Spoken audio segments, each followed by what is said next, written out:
Imagine this scenario, right?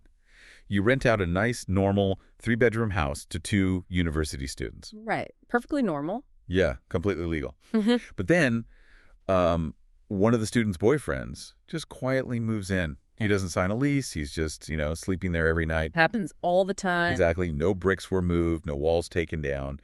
But literally overnight, your perfectly legal rental property just crossed this invisible tripwire. Oh, yeah. It transforms into an illegal commercial operation. And you, like the completely oblivious landlord, are now on the hook for a massive criminal fine. Not just a fine, honestly. You're looking at losing a full year of rent, potentially facing a lifetime ban from renting property, and even getting placed on a national rogue landlord database. Which is just wild to think about. Welcome to this deep dive, by the way.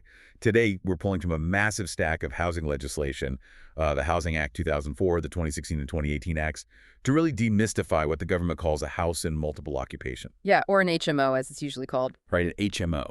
Our mission today is to figure out how the gap between a few people sharing a house and, the strict mandatory licensing thresholds creates a snare that catches well-meaning people completely off guard. Because the legal landscape of property renting is just filled with these hidden trapdoors. It really is. Okay. So let's start at the foundation.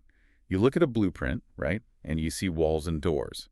A three-bedroom house is just a three-bedroom house. Well, to a builder, sure.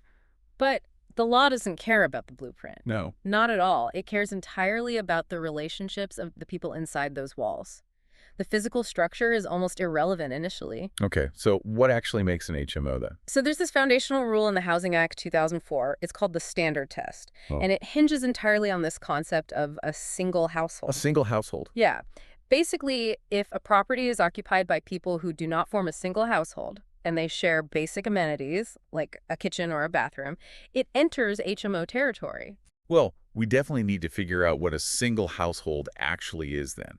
Because, to anyone walking down the street, if three people live under one roof, buy groceries together, and share a fridge, they're a household, right? You think so? Yeah. Like they're functioning as a unit. Socially, yes.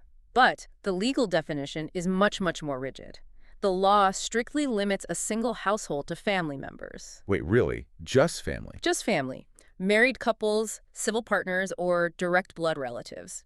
Parents, grandparents, children, siblings, aunts, uncles. That's it. Oh, wow. If the people living in that house do not fit into a legally recognized family tree, the law views them as entirely separate households, regardless of how close they actually are. Okay, let me put a real-world lens on this to see if I'm getting it. Say I rent my house to a married couple who have a child. Okay, that is one single household. Right. But if I rent that exact same house with the exact same kitchen to three friends who work together at a tech company, suddenly that's multiple households. And that pushes it over the invisible line into an HMO. Exactly. Though there is a specific numerical trigger to keep in mind here. The legislation explicitly excludes buildings occupied by only two people. Okay, so two friends is fine. Right. If you rent to two unrelated friends, it's just a regular rental. The law gives you a pass on that. But the exact moment a third unrelated person moves in. So three people from more than one household. Yes. The moment that third person is sharing that kitchen, the property undergoes a complete legal metamorphosis into an HMO. I'm struggling with the logic there a bit. Why does the government care so deeply about whether the people sharing a bathroom are married or just, colleagues? It seems arbitrary, right? Yeah. The house hasn't physically changed at all. Well, it really comes down to actuarial risk and the intensity of human behavior. Actuarial risk. Yeah. A family, generally speaking, operates as a single social and economic unit. They eat together, they know each other's schedules, they go to sleep around the same time. Right. They aren't like putting padlocks on the kitchen cabinets or hoarding their own milk. Exactly. And they aren't cooking three separate meals at three different times of the night. That makes sense. Three unrelated professionals or students, they bring entirely different social dynamics to a building. You have conflicting schedules, different friend groups coming and going. So it's just harder on the house itself. Much harder. The wear and tear on the boiler, the oven, the front door, it all increases exponentially.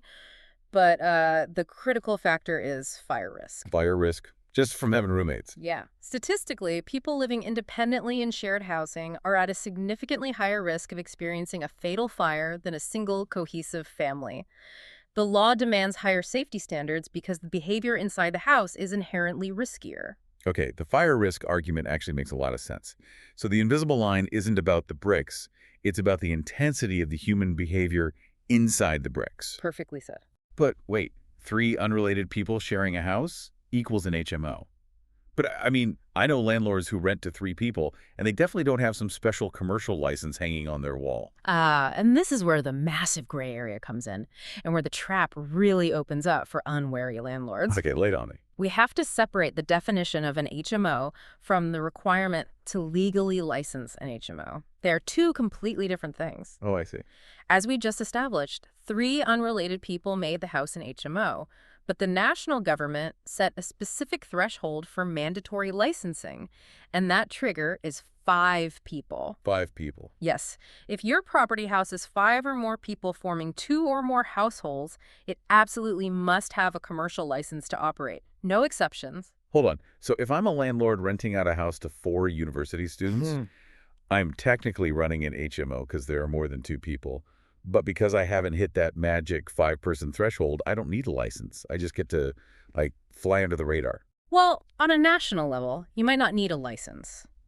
But local housing authorities, the city councils, they have the power to create what are called additional licensing areas. Additional licensing. That sounds ominous. It can be.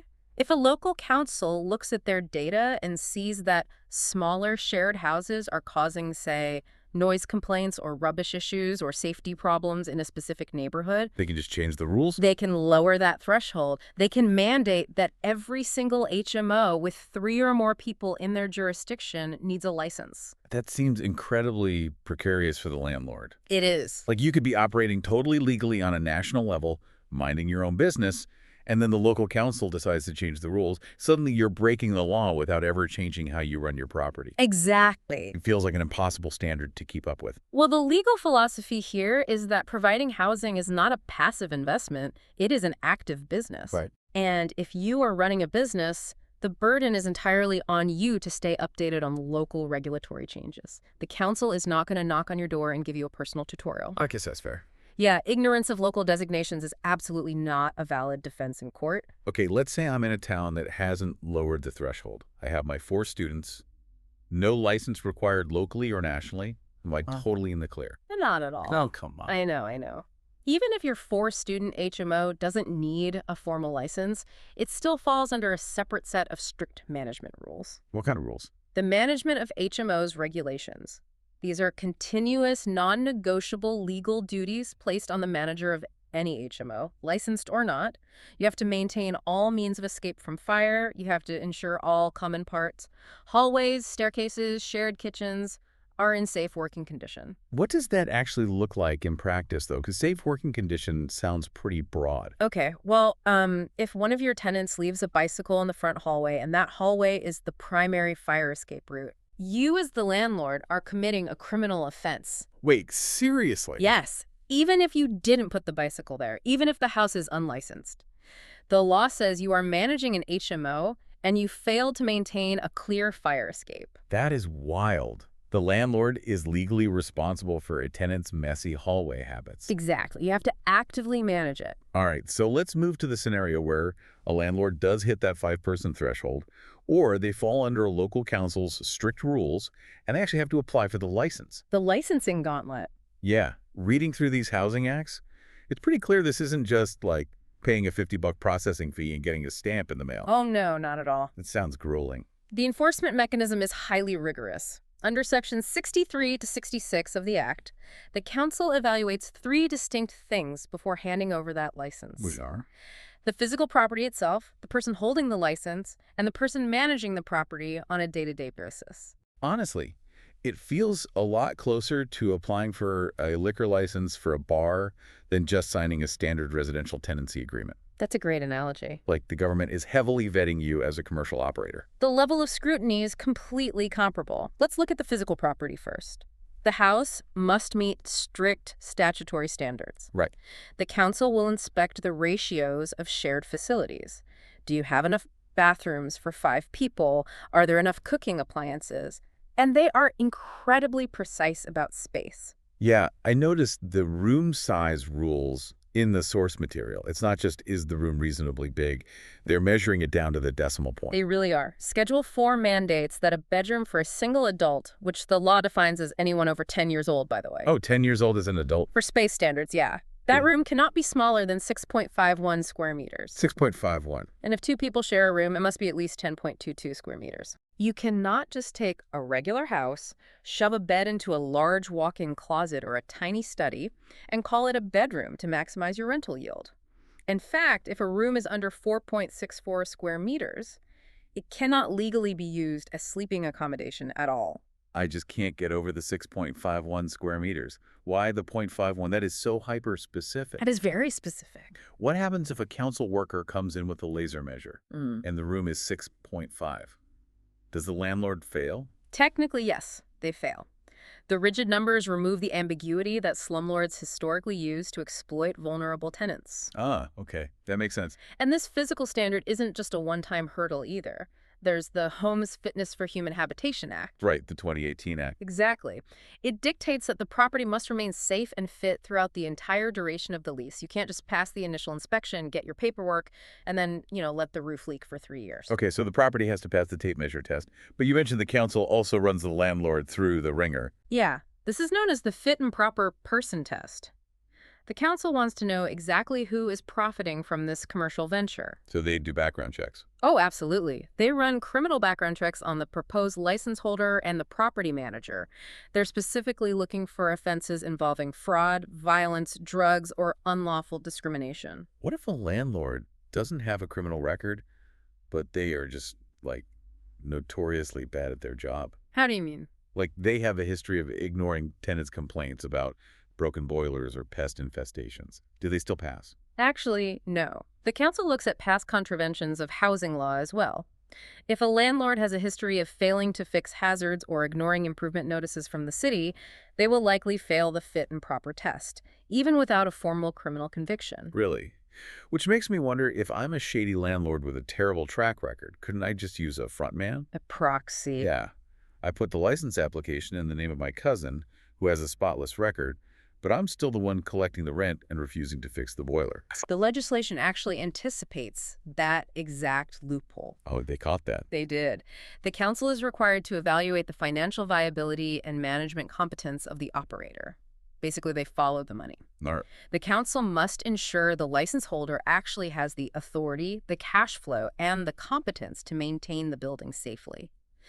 If the person applying is clearly just a front man with no real control over the property's finances, the council will just refuse to grant the license. Wow, I really thought of everything.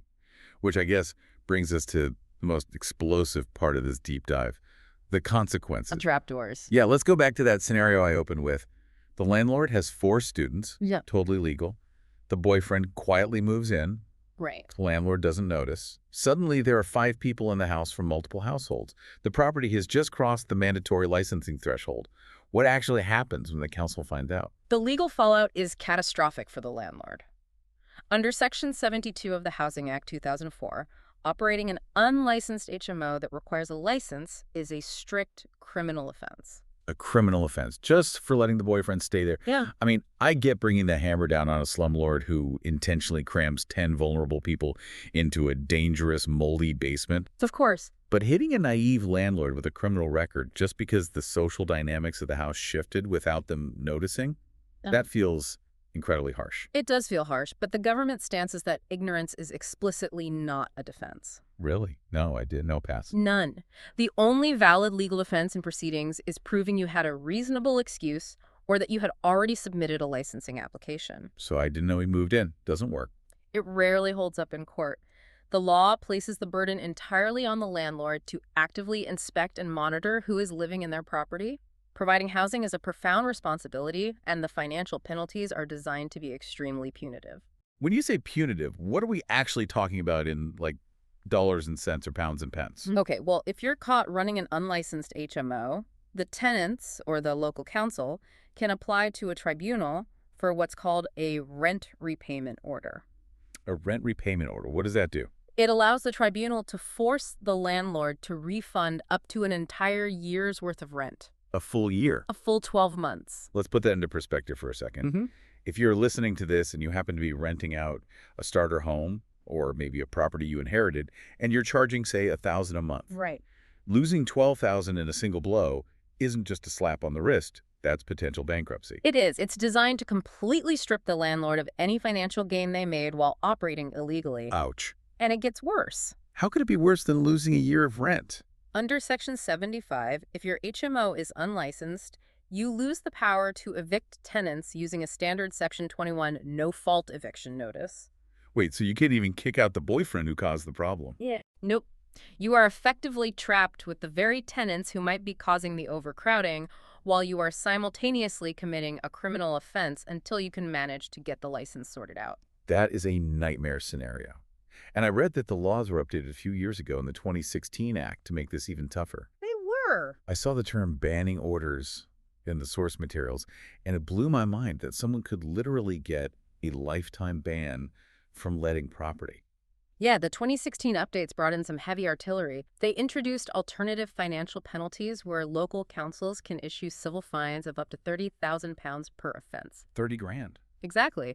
And they can do that completely bypassing the lengthy court prosecution process. Oh, wow. Fast-tracked fines. And yes, for the most serious or repeat offenses, a tribunal can issue a banning order. This completely strips a person of the right to let housing or engage in property management. And how do they even enforce that? To enforce it, there is now a national database of rogue landlords. If you receive a banning order, your name goes on this list, blacklisting you across the entire country. This is a massive shift in perspective. Like, we started this deep dive by looking at a house as a physical structure on a blueprint. Right, walls and doors. But we've learned that the true definition of an HMO is based entirely on an invisible line of human behavior. The moment a standard house is occupied by 3 people forming 2 or more households, meaning they aren't directly related family members, it crosses that line. Exactly. And from that 3-person baseline, you enter a highly regulated system. Right. At 5 people, you trigger mandatory national licensing. But local councils can drop that threshold to 3 at any time. And even if you avoid the license, you are still bound by those strict commercial management and fire safety regulations. Right, the bicycle in the hallway rule. Exactly. And if you do cross the licensing threshold, you run a gauntlet where your property is measured down to the decimal point, your criminal and financial history is scrutinized, and if you fail, even accidentally, the trap door is open. Wide open. Criminal records, civil penalties of 30 grand, losing the ability to evict, and rent repayment orders that wipe out a whole year of income. It is a complex ecosystem. It leaves zero margin for error for property owners, but, its fundamental purpose is to protect vulnerable renters from overcrowding and unsafe, life-threatening conditions. Which is exactly why you, listening to this right now, need to understand these invisible lines. Absolutely. If you're a renter, this knowledge ensures your living space actually meets the legal safety standards you are entitled to. And if you're a property owner, understanding these thresholds is the ultimate shortcut to avoiding a financial catastrophe born out of a simple oversight. Because in the landscape of property law, what you don't know absolutely will hurt you. It really will. But I want to leave you with a final lingering question to ponder on your own. Oh, a thought experiment. Yeah. We talked extensively today about how the law defines a single household. It's heavily anchored to traditional family structures, blood relatives, marriage, civil partnerships. Right, the rigid family tree. But society is changing rapidly. As co-living spaces, multi-generational households, and non-traditional chosen families become the new normal for solving the global housing crisis, how long can this strict legal definition actually hold up? That's a great point. Will these HMO laws need to adapt when the definition of a household no longer matches the reality of how people choose to live? Just something to think about. Next time you walk through a house, remember, the walls only tell half the story. It's the invisible lines that can cost you a year's rent.